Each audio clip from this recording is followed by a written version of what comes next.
Welcome back to the channel, guys. In the last video, we talked about the pros and cons of bonds. In this video, we're going to wrap up our bond series. We're going to talk about the riskiness of bonds. We're going to rank them. So we're going to rank the asset classes from all the asset classes that we've talked about to this point, which is just stocks and bonds, and we're going to rank them. Obviously, we know that stocks are riskier than bonds, so we put that asset class at the top. But let's do a brief discussion on bonds, and let's rank the bonds. Which bonds are the riskiest to which ones are the safest, least volatile.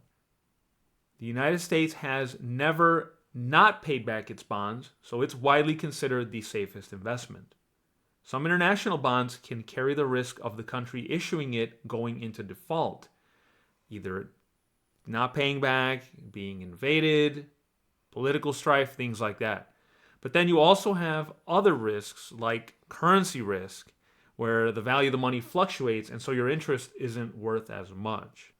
So from riskiest to least risky, once again, we have stocks as the riskiest, and then we have bonds as less risky than stocks.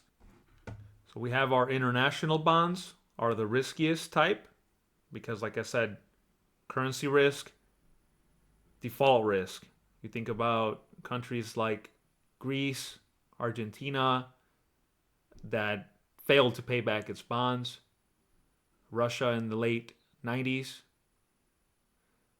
Currency risk, obviously their money can become unstable and they pay you back in cheaper currency.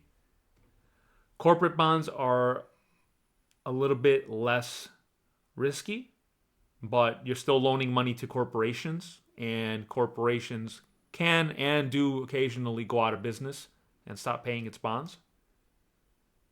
We got our municipal bonds, so you're loaning money to your local states, your local cities.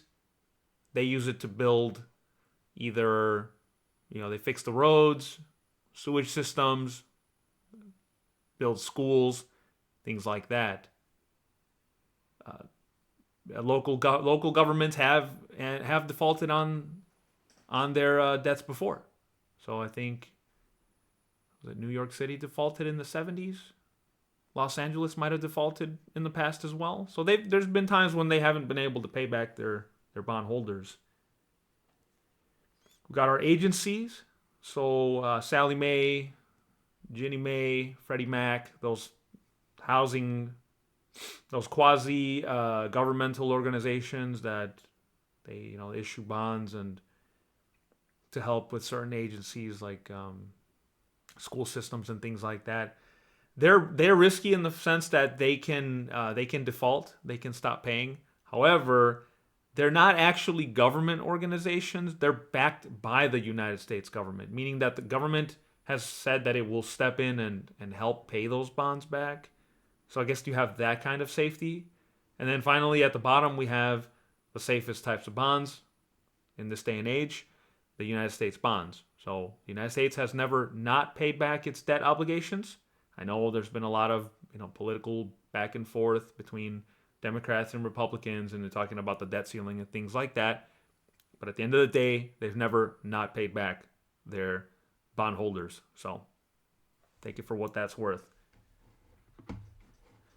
And I'll just say again, with bonds, you know that you're going to get your money back, and you know when you're getting your interest payments.